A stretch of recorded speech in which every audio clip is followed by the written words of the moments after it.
Let me just ask you this. You ever had a day lately when you've just had enough? Yes, I see those hands, right? And sometimes we don't know what enough is, but we know when we've had it. You know what I'm saying, right?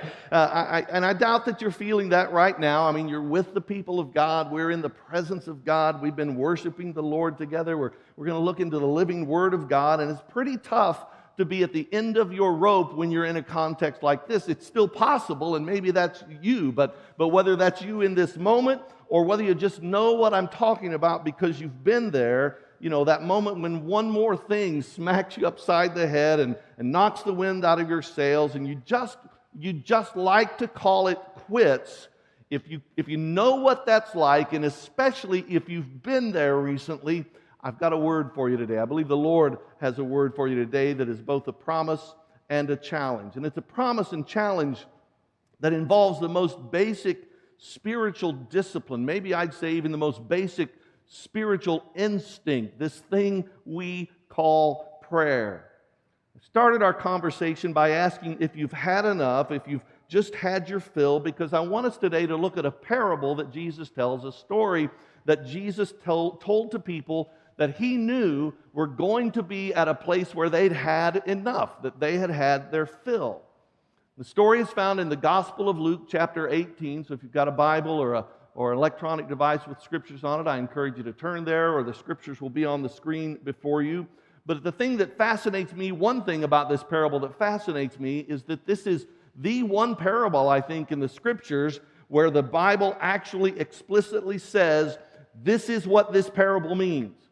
This is what this parable is here for. Here's what you're supposed to know and do when you hear this story. Most of the parables that Jesus tells are designed to provoke us to think. They're supposed to require some pondering. We're supposed to meditate on them, and we're left to sort of figure out the application as we reflect on the story.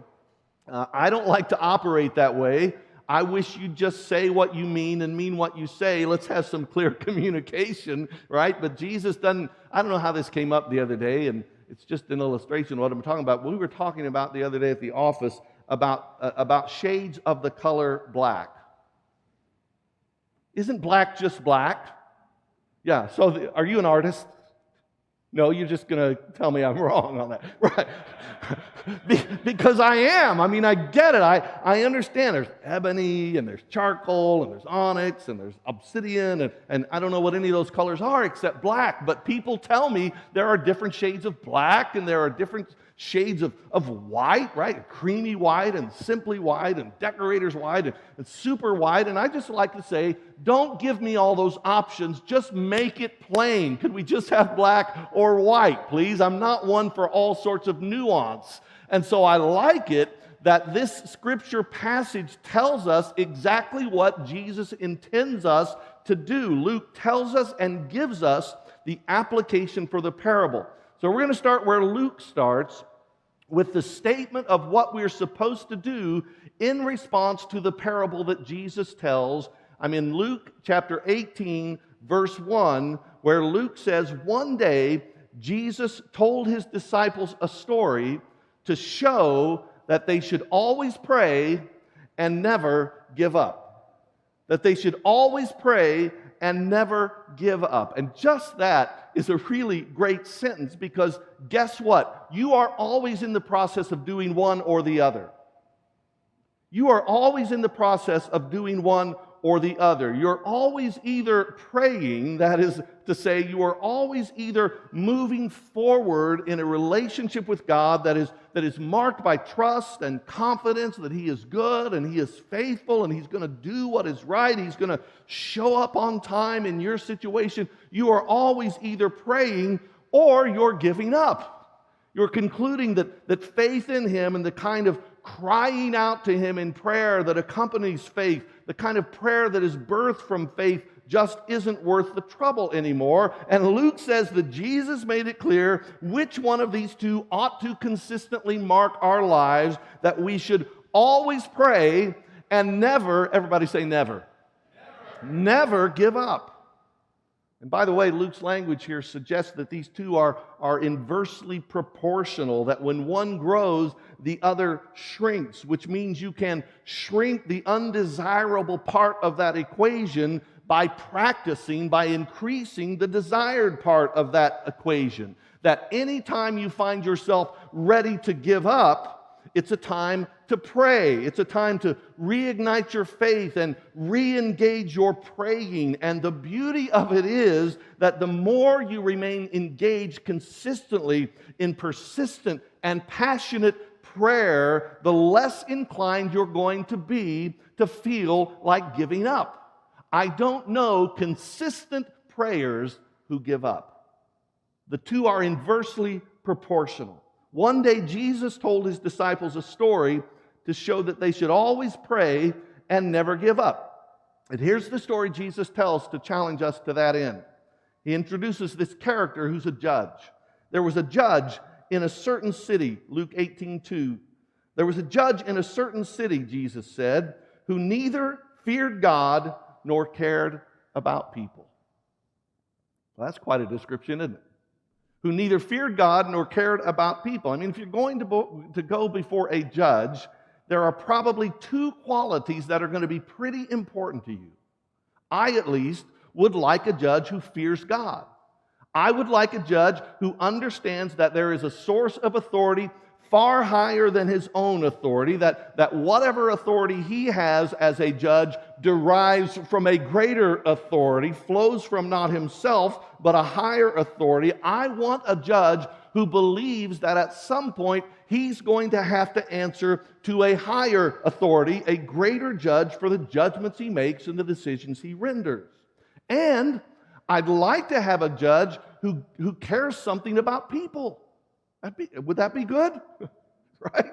I don't need a people pleaser, right? But I would like somebody who gives a rip. I would like somebody who cares about people, who's capable of respect towards and even concern for other human beings. So if I'm going before a judge, this is not the guy I want.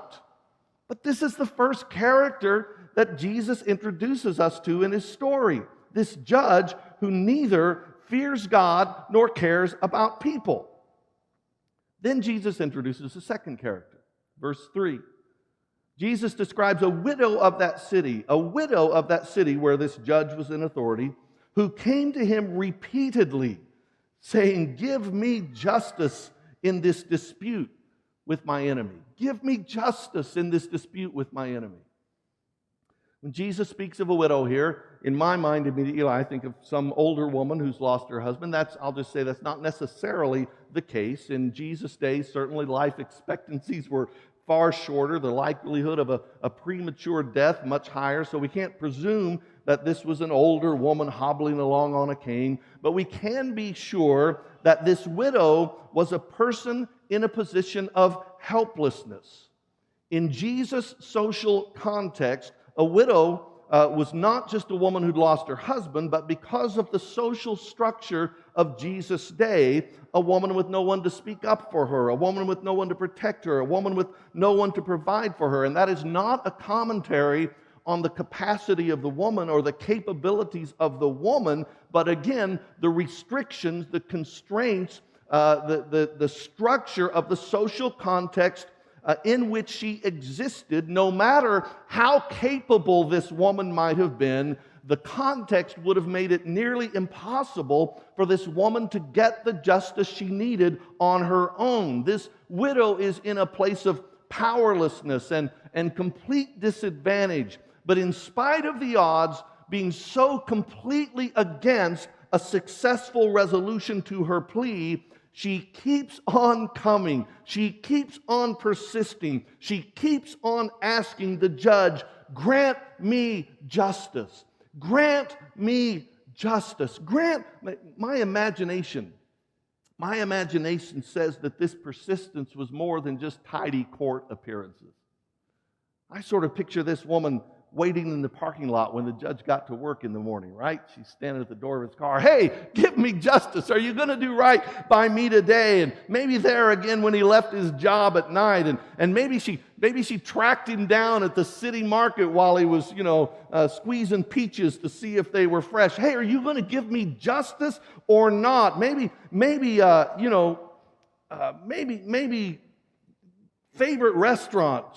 He's just trying to enjoy his meal, and she shows up and is not going to let him dine in peace. And whatever the specifics of her persistence toward him, her persistence pays off. The story has a good ending. Jesus says the judge ignored her for a while, verses 4 and 5, but finally he said to himself, He acknowledges the things that Jesus has said about him. I don't fear God or care about people, but this woman is driving me crazy. I started to say, how many of you men could say amen? Do not answer that question. Will not be a happy holiday, all right? This woman is driving me crazy. I'm going to see that she gets justice because she is wearing me out with her constant requests. That's the end of the story. Story wraps up, but Jesus is about to take us to the point. Jesus is about to move us towards that place where we ought to conclude that we ought to pray and not give up. The thing about stories that Jesus tells, and this is true, I think, of any story Jesus tells, is that there are always points of correspondence between the elements of the story and the point that Jesus is wanting to make. And in this story, it is a matter of compare and contrast. All right, remember high school English, right? I need you to write a paper comparing and contrasting the characters of this various stories. I don't want to bring any bad memories up for anybody, but that's kind of how this works here. And particularly in those moments when we have had it up to here, in those moments when we've just had enough and we just as soon throw in the towel, give it up, wrap it up, it's pretty easy for us to make our identification with the widow in this story. That life hasn't been fair, that people haven't done right by us, that life hasn't done right by us, that life hasn't been just towards us, that it's just not right and we deserve better and somebody ought to treat us differently than they're treating us. Maybe your job taking a turn south. It just stinks and it's just not working anymore. Got a new boss or something. It's just the company. Who knows? Maybe your marriage has gone through a difficult spot and it just feels like it's collapsing in on itself.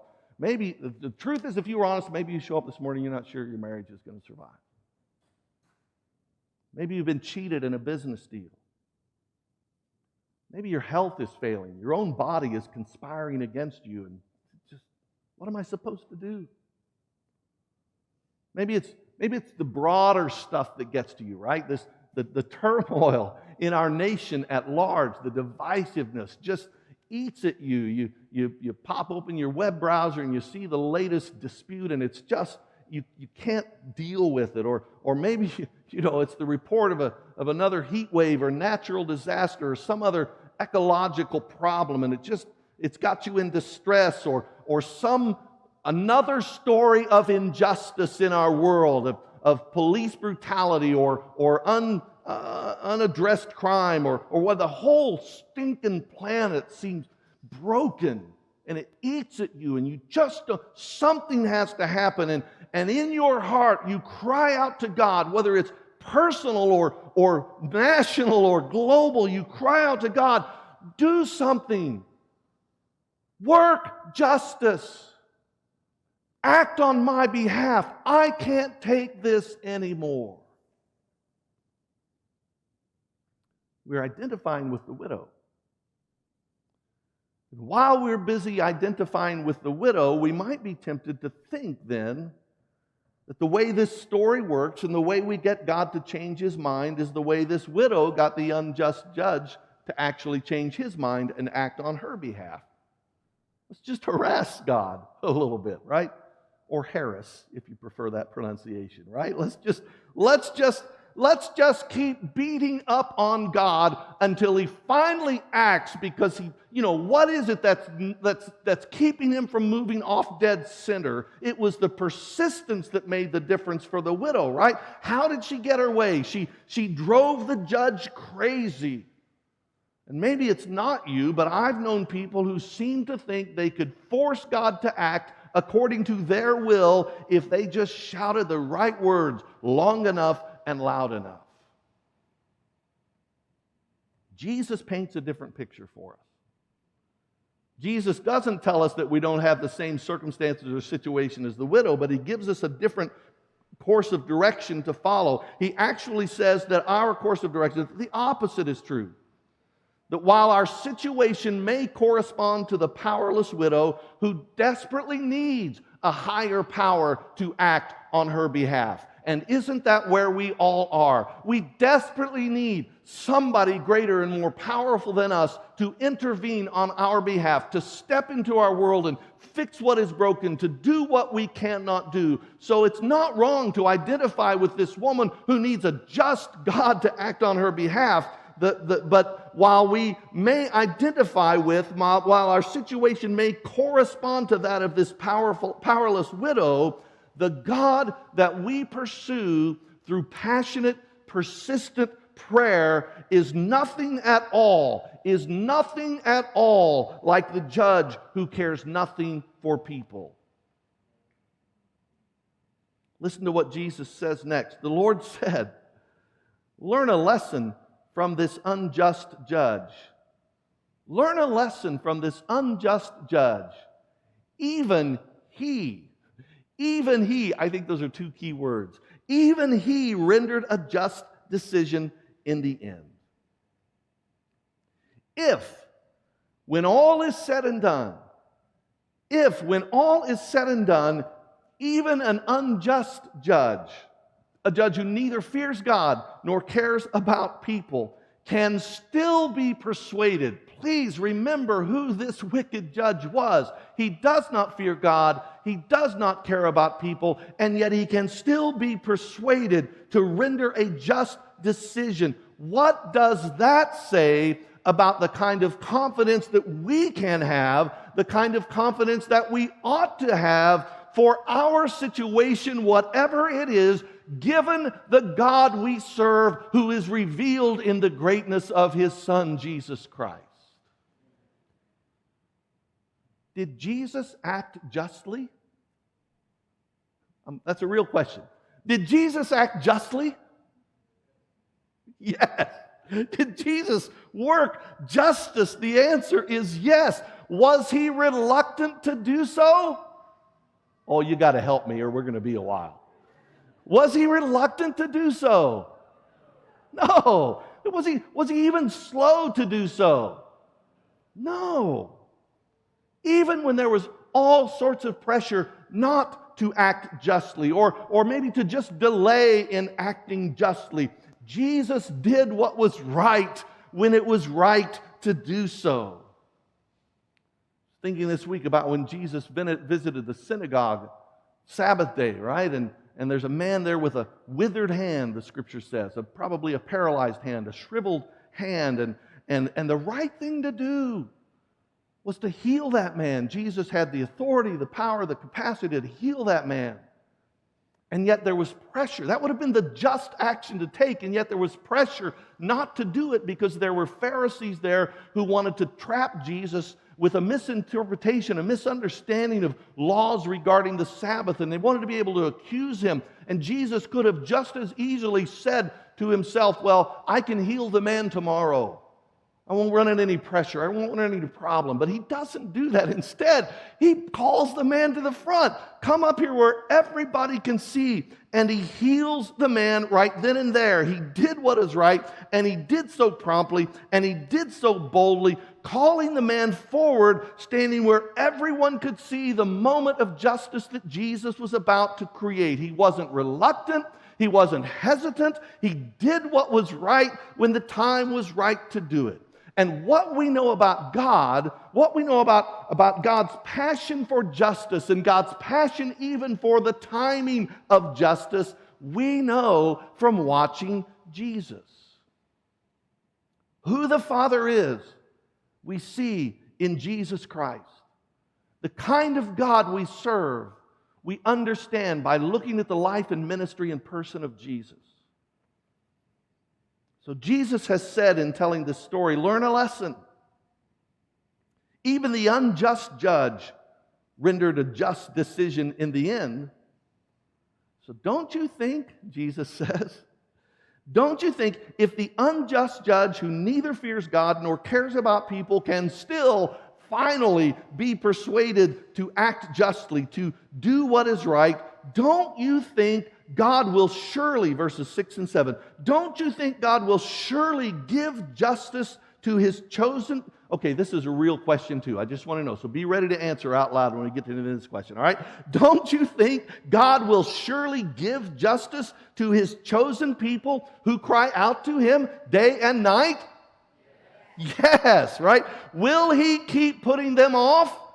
Oh, right? I tell you, He will grant justice to them quickly. There's something you need to know about God. This is something you need to know deep in your heart about God. He is going to do right. It is who He is. It is His very character. You might even say He can't help Himself in this regard. He will do right, which means He is going to do right by you. He is going to do right by you. Please do not let the enemy of your soul, please do not let the one Jesus describes as the father of lies, the source of deceitfulness, do not let the enemy of your soul somehow convince you otherwise. That somehow Jesus has forgotten about you, that Jesus is neglecting you, that Jesus somehow doesn't love you, doesn't have your best interest at heart. Do not believe that wicked lie. Jesus' promise here, rooted in what we know about the character of God Himself, who is good. Jesus' promise is that God will surely give justice. He will act for justice. He will act in justice. He will grant justice, and He will do so quickly. Doesn't seem quick in my case, Pastor. Oh, hang on a minute. Just hang on a minute. It may not seem to be the case from where you sit today, but from where you sit today, you don't have the perspective your Father in heaven has. Whatever you see, whatever you know, trust me on this, whatever you know about your circumstances, however deep your understanding, however broad your perspective, you are still not seeing the whole picture. Here's an exciting story. I went to the hygienist the other day, a dental hygienist. How many of you like to go to the dentist? Are you a hygienist? I'm asking all the wrong questions, but we've got to get to know each other a little bit. She's an awesome lady, and she did all her stuff. I was due for a full slate of x-rays and a cleaning and all the poking and scraping and bite down, spit, rinse, all that stuff. And when she finished, she said to me something like, well, I thought that went really quickly, didn't you? No, I didn't think that went. I lied to her. I said, yeah, that was fast. But my heart said, no way that was quick. That was miserable, and it took far too long. Well, it was no time. It just didn't seem that way when I was in the chair. But my hygienist had a bigger perspective on things than I did. My hygienist knew more from her position standing over things than I knew sitting in the chair. She knew how long it usually took. She knew, we even joked about it, that I'd actually managed to take better care of my teeth that time than I had in the past. I'd gotten a better toothbrush and I'd flossed more consistently and all the things they ask you. And no matter what it felt like with somebody else's hands in my mouth in their little metal tools, no matter what that felt like, she was right. She did right by me, and she did so quickly. And both Jesus' promise And the character of God Himself assures us He will grant justice and quickly. That is a good amen. I need 50 more. God will grant justice, and He will do so quickly.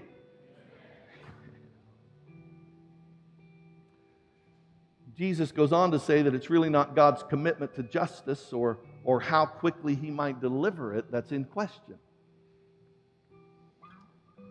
Jesus makes it clear God will see that they get justice and get it quickly. However, here's the real question. However, when the Son of Man comes, will He find faith on the earth? When the Son of Man comes, will He find faith on the earth? I read that from the NIV because it's a translation, it's a verse I love, but the translation we've been reading from more consistently today perhaps says it even more strongly. When the Son of Man returns, how many will He find on the earth who have faith? You see, the issue is not whether God will do right by us. The question is whether we'll do right by Him. The issue is not whether God will do right by us. The question is whether we will do right by Him. Given that He has proven Himself faithful and true to His word again and again and again, and given, in fact, that He did work justice for all of us through the life and death and resurrection of His Son, Jesus Christ, justice by which He Himself paid the penalty for our sin. The question is not whether God is going to do right by you, whether God is going to do right by me, whether God is going to do right by us, because in fact He already has done right by us. The question is whether we'll do right by Him. Will we continue to persist in our pursuit of Him? Will we continue to cry out in faith toward Him? Will we continue to build ourselves up in our most holy faith, praying in the power of the Holy Spirit, not harassing God unceasingly until we finally get our way, because guess what? You're not going to convince God to act against His will, but rather, will we persist in bringing ourselves before God and discovering in the intimacy of prayer and discovering in the richness of a relationship with Him just what His will is and how to live in ways pleasing to Him in a world that, yes, is so often unjust and so completely in need of His intervention, learning how to participate with Him in working justice in our world as He Himself is already doing in the power of the Holy Spirit tenaciously. Will we tenaciously continue to cultivate a relationship with Him that includes speaking with Him and hearing from Him in this beautiful discipline of prayer? That's the question.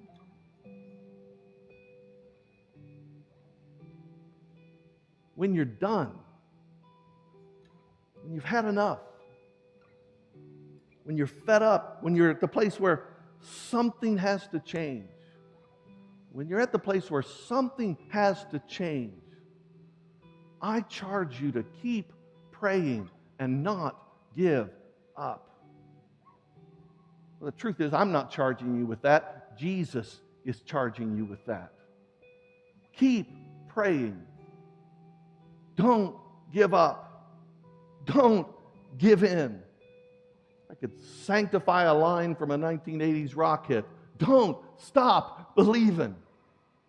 Right? Because He's true to His word. He's true to His word, my friends. He's true to His character. And you can be sure that as you persist in Him, He will work justice, and He will do so quickly. Maybe it doesn't feel quickly like while you're in the chair, but you can be assured He's working justice quickly. He is going to do right by you.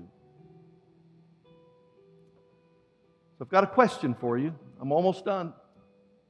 Got a question for you.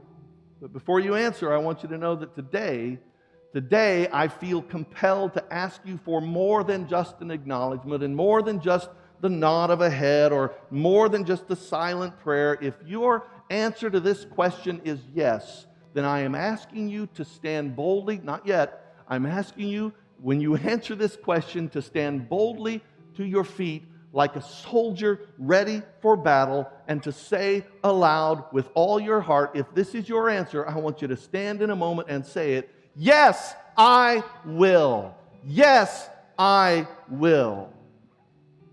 Ready for the question? In light of God's character, in light of God's nature, in light of God's promise, are you ready to answer, yes, I will? Here's the question. I want you to give me your answer. Will you commit with me?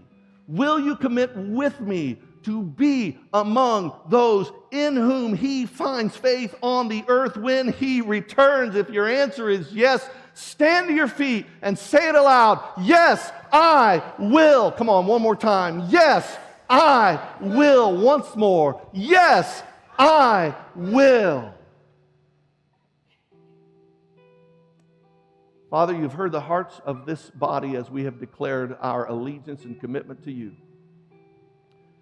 You've heard us affirm with our response that we believe that you are a just and honorable God, and you will do, you are doing what is right. You have done what is right. We renew in our own heart our commitment to follow you until that day we see you again face to face, that day when you return. Savior, our heart, when you ask, will the Son of Man find faith on the earth when He returns? Will we be among those who are still believing, still trusting, still seeking, still praying? Our hearts say, yes, we will. Our wills say, yes, we will. Our commitment is, yes, we will. When we would rather throw in the towel, when we've had enough, when we'd rather just give up and walk away, when we would feel like we're done and we don't have any more strength in us, let something rise in us that says, yes, I will be among those. I will be among those with faith alive in my heart at your return. Yes, we will. Let us be able to say, as the song we're about to sing declares, it is well with my soul. No matter what challenge or difficulty, no matter what obstacle, no matter the ways that the enemy of our soul seeks to deceive us and thwart us,